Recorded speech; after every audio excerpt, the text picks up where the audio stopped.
taking my hair down. It looks like a bloody lion's mane, doesn't it? I need to have it cut really, because look how long it's getting. That's really long. Just thought I'd do like a join me for a day. It's a Monday, so it's quite a short day usually, so hopefully it will be quite a nice day, judging on the traffic. So yeah, come along with me.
Hey, I just thought I'd pop on here and explain. Sorry, Willie's lost the ball and she's like, have you got it? Have you got my ball? No, I haven't. Oh, Dora's got it, it looks like. And explain about little Oban. Oh, he's right behind me. I just thought I'd do a little bit of an explanation about Oban, because in the videos I take of him, he does look a bit nervous, and he is. He's a little anxious soul. Can you hear them? Dora's stolen her ball. She doesn't. I'll get it off Dora in a minute. Yeah, so he's just a bit of an anxious soul who just needs a bit of extra attention. There he is. He's taken a while to get to know me. I thought, how do I handle these situations? Explanation. So in the video you'll see that I'll put on after this, basically what's just happened is a Labrador's just come out of nowhere, no owner in sight at the time.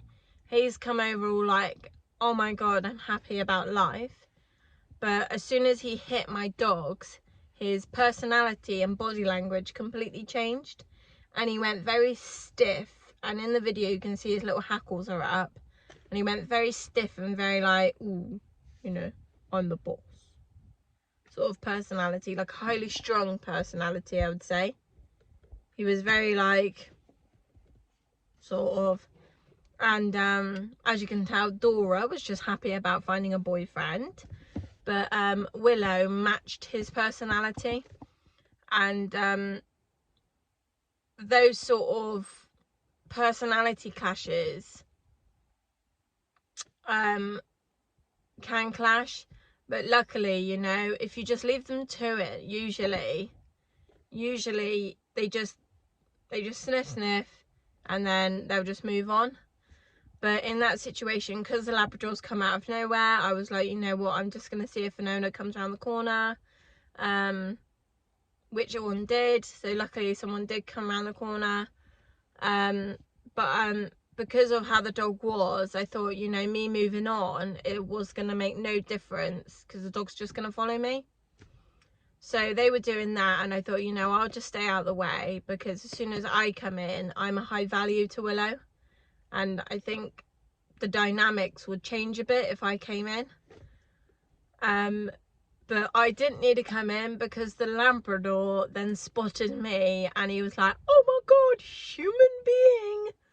So he ran over to me, which then triggered Willow to obviously go, that's my person. You can't come near this person because this is my person. So as he came over and I went down to like stroke him, to keep him away from Oban, who's quite nervous, so I didn't want him to be barreled over by the Labrador. Willow then intervened in between me and the Labrador and gave him a low grumble. Now the Labrador, being the Labrador, was just a bit like happy-go-lucky. He was completely oblivious to what she just did. So in which case I then just quickly looped Willow on the lead and stuck her behind me, because what she's trying to do is she's trying to protect me, but I don't need protecting. So by me sticking her on the lead and putting her behind me, I'm telling her, you know, I can protect myself. I don't need you to do it. And even so, because the Labrador missed the first grumble, you know, she would have been thinking to herself, you know, he ignored that, I'm gonna have to take it a step further. But I had already like whipped her behind me by then, so you know, she didn't need to do that. That was me informing her, you know, that doesn't need to happen. So yeah, so he was just meeting everyone. He was really lovely. Willow was just she's just like resource, well, it wasn't resource guarding, but it was just one of those situations. But the woman came over and she was like, I've lost my voice. So the dog obviously just took advantage and was like, bye, I know you can't call me back, see you later. So that's what he did. But she was very lovely. She was very apologetic. Dora loved him, you know. Dora was like, you know, Emma, stuff you, I've just found a boyfriend, so I'm gonna go with my new boyfriend. So that's what happened. But I regained control of Dora and she came with me, and then we just went our opposite ways. But I think it's important to, when you look at that video, I think this is why dog behavior is so important, especially doing body language courses, because a situation like that in a person that's never seen body languages in dogs, a situation like that, for me, because I can handle it, because I've worked with dogs for so many years, I understand how to handle it, but that could go so wrong for someone else.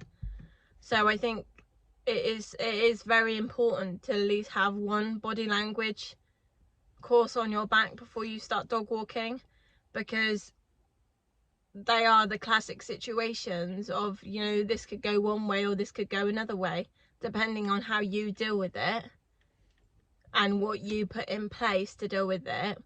It's just, it can go one way or the other. So yeah, next video you can just see it. It's not that long, but yeah, a little how do I deal with those sort of situations.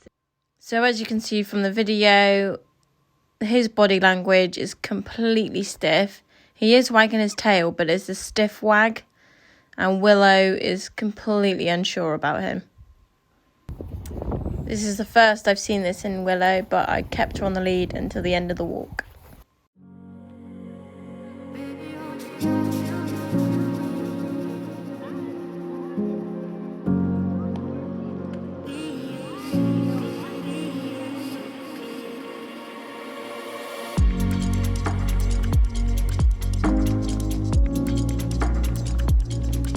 Bye then.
done it. Thanks for watching. Hope you enjoyed it. We loved it at this dog field. You can tell we had so much fun.